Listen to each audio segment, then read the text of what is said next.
वैसे विडंबना देखिए कि एक मुस्लिम देश की प्राइम मिनिस्टर अपने देश से भागकर सबसे पहले शरण लेने आई एक हिंदू मेजॉरिटी देश में, जबकि दुनिया में 50 से ज्यादा मुस्लिम देश हैं, लेकिन फिर भी उनको इनमें से एक भी देश ने असाइलम नहीं दिया है। सबसे पहले सऊदी अरब और यूएई का नाम सामने आ रहा था, लेकिन फिर बाद में पता चला कि शेख हसीना की प्रेफरेंस ब्रिटेन या फिर यूरोप है। रिपोर्ट्स की माने तो शेख हसीना किसी मुस्लिम देश में जाकर शरण लेना नहीं चाहती हैं। आज सुबह भी बांग्लादेश में वही हुड़दंग मचा हुआ था। बांग्लादेश के लोगों को देखकर बस मन में यही आता है कि ये लोग कभी नहीं सुधरेंगे। बांग्लादेश के अंदर कट्टरपंथी इस्लामिक ताकतें वहाँ पर इतनी हावी हो गई हैं कि इनकी आंखों के आगे अंधेरा छा गया है। बांग्लादेश को लेकर कई सारी रिपोर्ट्स आ रही हैं और इनमें से काफी सारी रिपोर्ट्स शायद आपने मेन स्ट्रीम मीडिया हाउसेस के ऊपर भी नहीं सुनी होंगी। इसके साथ ही हम बात करेंगे यूनाइटेड नेशंस के बारे में, जिसने इस पूरी डेवलपमेंट के ऊपर किस तरह से रिएक्ट किया है, क्योंकि न्यूट्रल रहना तो दूर की बात है, इवन यूनाइटेड नेशंस भी काफी सारी चीजें इग्नोर करते हुए अब इसमें साइड्स को चूज कर रहा है। काफी इंटरेस्टिंग अपडेट्स आ रही हैं, इसलिए वीडियो को एंड तक देखिएगा। सबसे पहले रिपोर्ट आ रही है अमेरिका से। न्यूज निकल कर आ रही है कि अमेरिका में जो बांग्लादेश की एम्बेसी है और वहाँ पर जो कॉन्सुलेट्स हैं, उसमें वहाँ पर कई सारे बांग्लादेशी ओरिजिन के लोग घुस आए थे और वहाँ पर शेख हसीना और उनके पिता शेख मुजीबुर रहमान की जितने भी वहाँ पर फोटोज और पोस्टर्स थे, उन सबको उन्होंने हटा दिया। ये जो वीडियो आपकी स्क्रीन के ऊपर चल रहा है, ये अमेरिका से ही आ रहा है। अब जिस भी देश में एम्बेसी होती है, उसकी एक्सटर्नल सिक्योरिटी की जिम्मेदारी उसी देश की होती है। और कायदे से देखा जाए तो जब बांग्लादेश के अंदर तख्ता पलट हो गया था, उसी समय अमेरिका को बांग्लादेश की एम्बेसी को सिक्योरिटी बढ़ा देनी चाहिए थी। लेकिन जैसा ये वीडियो में देखा जा सकता है, लॉ एंड ऑर्डर नाम की वहाँ पर कोई चीज ही नहीं है। कोई भी आम बांग्लादेशी अमेरिका में बांग्लादेश की एम्बेसी या फिर अमेरिका में बांग्लादेश के कॉन्सुलेट्स के अंदर घुस रहा है और अमेरिका दुनिया को ज्ञान बांटता है कि डेमोक्रेटिक वैल्यूज और लोकतांत्रिक मूल्यों की रक्षा कैसे करनी है। अगर यही विजुअल्स किसी भी देश में अमेरिका की एम्बेसी के होते तो क्या पता अमेरिका अभी तक वहाँ पर सेना भी भेज देता। बांग्लादेश से रिपोर्ट्स निकल कर आ रही हैं कि प्रोटेस्टर्स ने जेल के ऊपर हमला करके जिन प्रोटेस्टर्स को सरकार ने अरेस्ट किया था, उनको तो उन्होंने छुड़वा दिया, लेकिन उसके साथ साथ अब बांग्लादेश में 500 से भी ज्यादा खतरनाक आतंकी, जिनको आतंकी हमले करने के लिए जेल में बंद किया गया था और आतंकी घटनाओं में शामिल थे, उनको भी उन्होंने छुड़वा दिया है।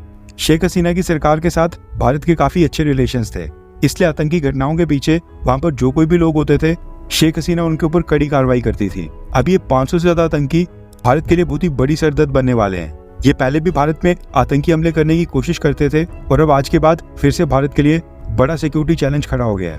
पाकिस्तान की इंटेलिजेंस एजेंसी ISI की मदद से इनका अगला टारगेट भारत ही होने वाला है।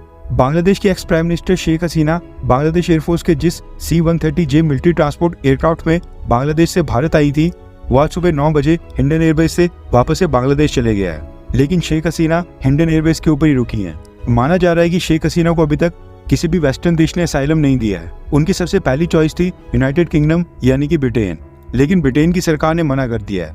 उसके बाद से वो हिंडन एयरवेज के ऊपर रुकी हैं। एटलीस्ट 2 बजे तक जब ये वीडियो रिकॉर्ड हो रही है, तब तक यही रिपोर्ट्स निकल कर आ रही हैं। जब तक शेख हसीना को कोई भी देश असाइलम नहीं दे देता है, तब तक वो भारत के हिंडन एयरवेज के ऊपर ही रुकेंगी। पहले सोचा जा रहा था कि शेख हसीना को बांग्लादेश की एम्बेसी जाने दिया जाएगा, लेकिन ऐसा नहीं किया गया। इसी के साथ भारत सरकार ने हिंडन एयरवेज की सिक्योरिटी को और भी बढ़ा दिया है। दिल्ली में जो बांग्लादेश की एम्बेसी है, वहाँ पर भी सिक्योरिटी को पिछले कल ही बढ़ा दिया गया था। मोदी सरकार फिलहाल ये विचार कर रही है कि क्या शेख हसीना को भारत में रुकने दिया जाए, यहाँ पर कुछ दिन बिताने दिए जाए या फिर नहीं। वैसे तो ये अनकन्फर्म्ड रिपोर्ट्स हैं, लेकिन ऐसी भी खबर आ रही है कि शेख हसीना ने मोदी सरकार से मदद मांगी है कि वो उनको यूके या फिर किसी यूरोप के देश में असाइलम दिलवाएं, यानी कि भारत सरकार यूके या फिर किसी यूरोपियन देश के साथ नेगोशिएट करके उनको वहाँ पर असाइलम यानी कि शरण दिलवाने की कोशिश करे, यानी कि मोदी सरकार शेख हसीना की मदद करे।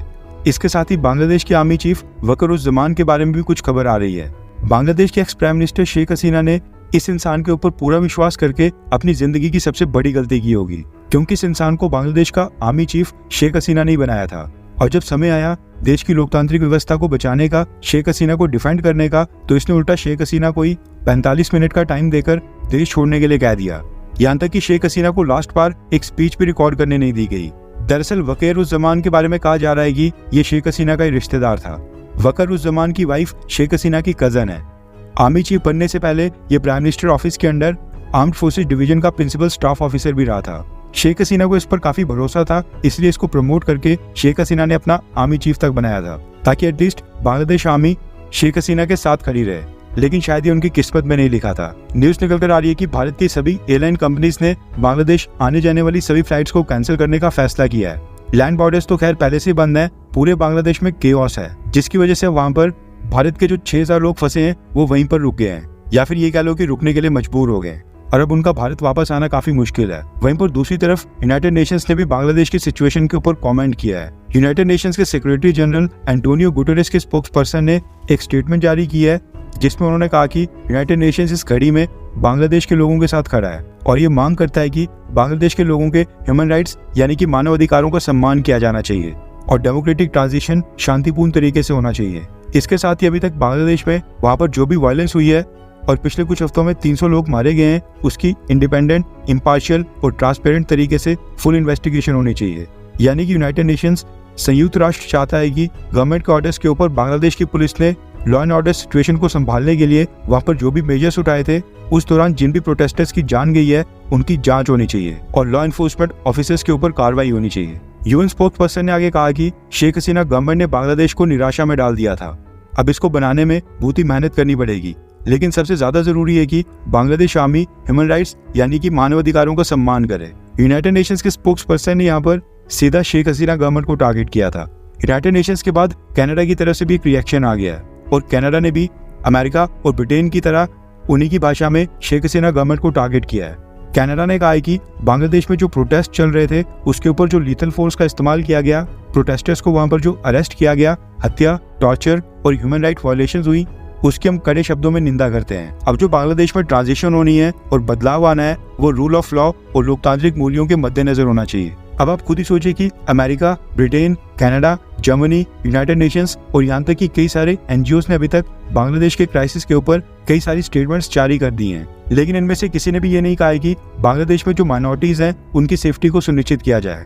अब क्योंकि बांग्लादेश में माइनॉरिटीज हिंदूज हैं, इसलिए इनमें से उनकी किसी को भी चिंता नहीं है, जबकि हम देख रहे हैं कि पिछले 48 घंटों से बांग्लादेश में हिंदू लोगों के साथ वहां पर क्या हो रहा है। रिसर्च करते वक्त पता चला कि आज़ादी के बाद जब ईस्ट पाकिस्तान बन रहा था उस समय बांग्लादेश में 22% हिंदू पॉपुलेशन थी।